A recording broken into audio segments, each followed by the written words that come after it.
I've felt this way for a long time, but I'm just going to come right out and say it. I can't stand the modern film analysis culture of plot holes.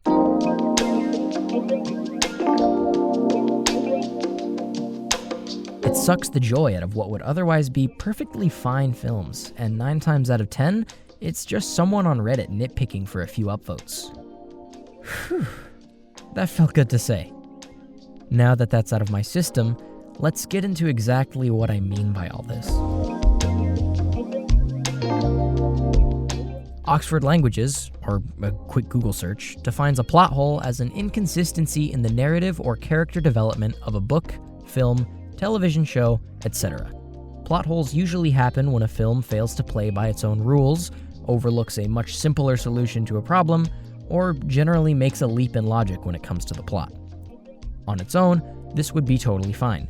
Plot holes are real, and they're definitely not something you want to strive to have in your writing. I have no problem with plot holes themselves. But now, I want to show you what happens when I scroll down past the definition after Googling plot hole. Article after article with headlines ranging from "movie plot holes so big you could drive a truck through them" to 19 tiny plot holes that distracted people from enjoying the rest of the movie. This one, by the way, is my personal favorite since it even admits in the headline that these plot holes are tiny. You could scroll for hours and still find more and more lists of what pop culture publishing companies call the biggest plot holes of all time. Now, why is this a problem? Because people mistake critiquing with nitpicking, and they spread these articles like wildfire. Conversations become flooded with interjections like, "How come Harry Potter didn't use the time turner to stop Voldemort from killing his parents?" Or, "Why in A Quiet Place didn't John Krasinski and Emily Blunt just move their family to the waterfall so they could live in peace?" It turns conversations about what are otherwise really good movies into a competition of who can point out a minor inconsistency first. And in all honesty, the answer to these questions is really simple. Because then there wouldn't be an entertaining movie.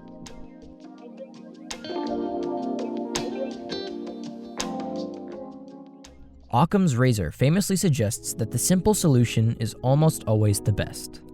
Occam clearly wasn't thinking about movies when he said this. In film, the simple solution may be the best in terms of utility and efficiency, but from an entertainment standpoint, this is hardly the case. Going back to the often repeated plot hole examples from earlier, it's pretty fair to say that these are probably the easiest and most direct solutions to the problems that our heroes face in their respective films. It would certainly be easier for Harry to go back in time and kill baby Voldemort than it would be to spend 5 more movies going to school and tracking down Horcruxes, not to mention preventing countless deaths that would happen along the way. Hands down, the best solution to his problem would be to use the time turner. But be honest with yourself here. Is that really the ending you want to see? Would you seriously trade away over half of one of the biggest and most formative film franchises in the world, all for the sake of optimizing a solution? I can hardly see myself being satisfied if I were to get invested in the world and characters of Harry Potter only to have it suddenly cut short, and at such a large turning point in the series too. The relationship between efficacy and entertainment can be more drastically seen in the A Quiet Place scenario. Let's say the writers realized their plot hole and chose to go with the correct solution of having the family live near the running waterfall. I must now wonder, what exactly would the movie even be about in this situation? The sound-detecting aliens are a non-issue at this point, so where do we derive that tension of having to stay silent that made the first film so enjoyable?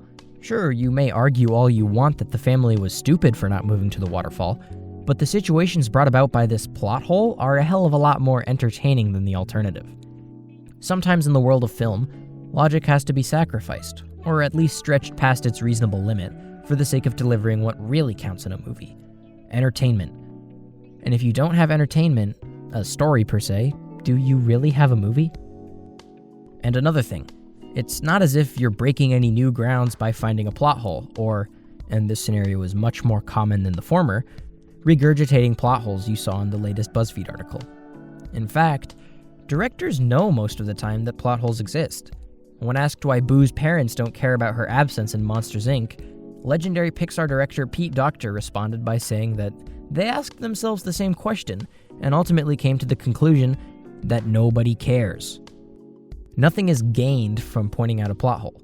In fact, I'm willing to bet that you're probably going to make more enemies than friends at movie night if your idea of a good time is interrupting the film to explain why that's a huge plot hole. It all comes down to our focus, really.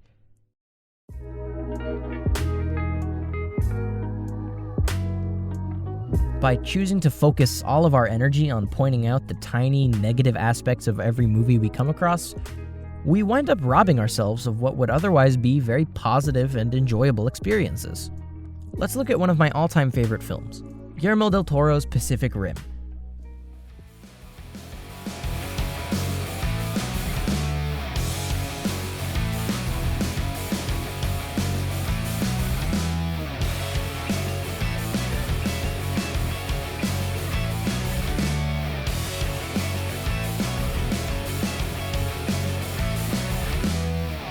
Yeah, you heard me right. Pacific Rim is one of my favorite films.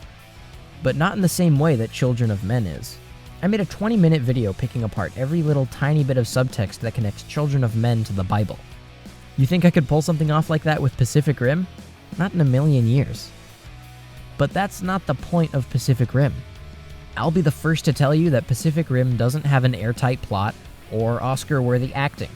The story is so-so at best, and the film most definitely had action figure sales in mind during its creation. It's objectively not great. In fact, there are some plot holes so huge in this film, it makes me question the legality of the main couple's relationship.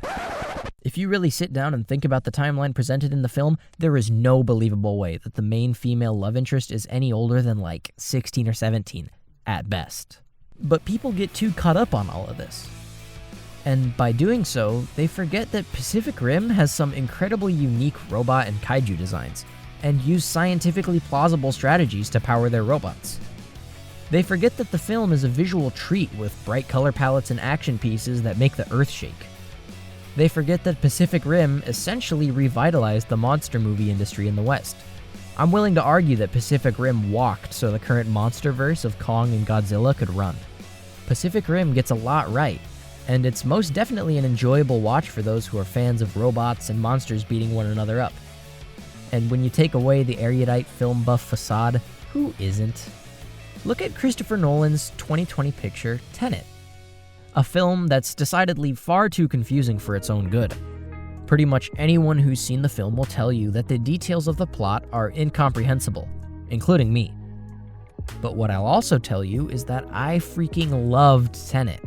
The brief moments where the plot lined up and I actually understood what was happening were some of the coolest moments in film history for me. Seeing the protagonist invert himself through time, going back through the events of the first half of the film, and realizing that he's the guy we fought in reverse earlier, was pretty much mind-blowing. So I really don't care that there was never a concrete explanation for how the bad guy got the algorithm during the car chase. The film, overall, impressed me, and made me feel excitement and that wonderful, aha, feeling of clarity to heights that I didn't think were possible.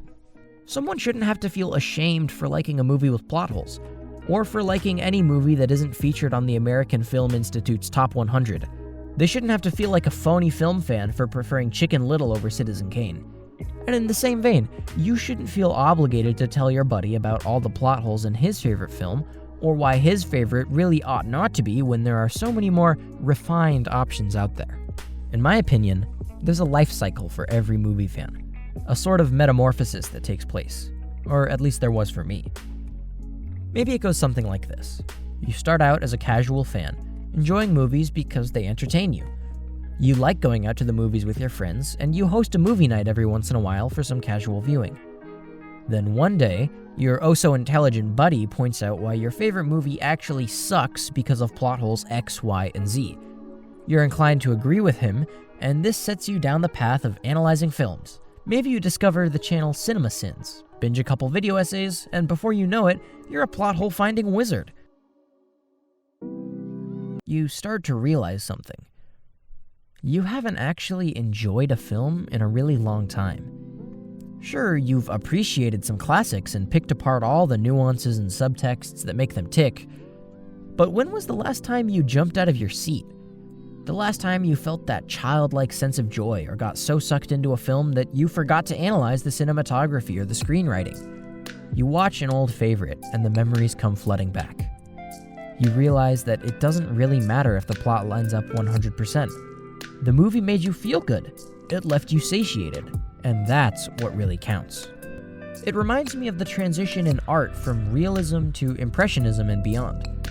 The focus shifted from trying to capture a picture of the world around you as accurately as possible to trying to capture the general feelings and impressions of the world around you.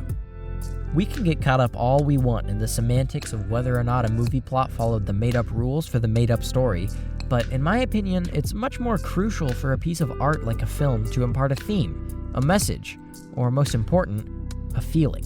For me, the movie that brought me back home was Pacific Rim, because I like that sort of thing, and I'm no longer afraid to admit it. And you know what? While I'm at it, I might as well add that I think the Jaden Smith version of The Karate Kid wasn't that bad. Jackie Chan's character is iconic and no one can tell me otherwise. For you, maybe it's your favorite cheesy rom-com that toxic film buffs love to hate. Heck, maybe it's Suicide Squad or Batman v Superman for all I care. The point is, I don't care, and neither should you. If a film made you feel something or think something new or got you excited, it did its job. End of story.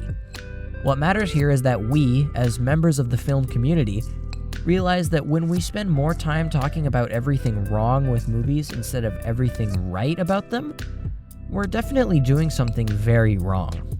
We have to stop letting ourselves define things only by what's wrong with them, by the small inconsistencies in the so-called plot holes. We should instead appreciate each film for what it does bring to the table, for what it succeeds at. One of my English teachers put it best once, and though he was talking about the process of grading essays instead of watching movies, I think the sentiment holds up quite nicely. To quote, "When you stop looking at what isn't there and start looking at what is there, your mindset shifts. You go from looking at everything there is to hate to searching for something to love."